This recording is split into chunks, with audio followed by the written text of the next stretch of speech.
اللي قال جملة ان الصاحب ساحب ده حد بصراحة عبقري.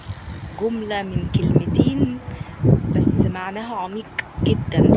فأنا من خلال الجملة دي طالعة أقول لكم صاحبوا، أو بمعنى أصح قربوا من الناس القريبة من ربنا سبحانه وتعالى. حتى لو انت مش قريب قوي من ربنا سبحانه وتعالى وصاحبت حد قريب من ربنا سبحانه وتعالى هتلاقيه سحبك لربنا أكتر.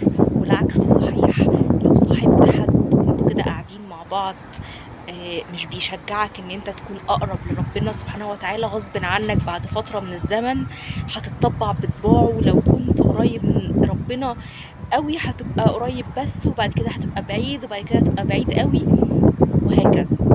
فصاحبوا الناس اللي قريبة من ربنا عشان السبب ده.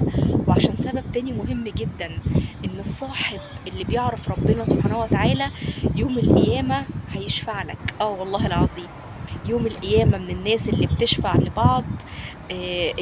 الناس اللي هي القريبة من ربنا سبحانه وتعالى دي هتدور عليك يوم القيامة، لو مش لاقياك في الجنة معاها هتسأل ربنا سبحانه وتعالى عليك، وربنا سبحانه وتعالى هيقول لهم روحوا اخرجوهم من النار، وهيخرجوكم من النار وياخدوكم معاهم الجنة.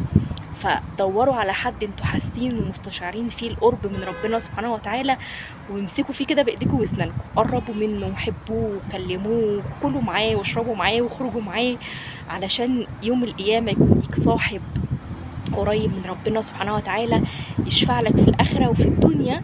صدقني والله العظيم لو قربت منه هيخليك انت كمان تتعود تقرب من ربنا سبحانه وتعالى، وده مكسب كبير مش قليل. فدوروا على اصحاب يكونوا كويسين ونضاف من جواهم.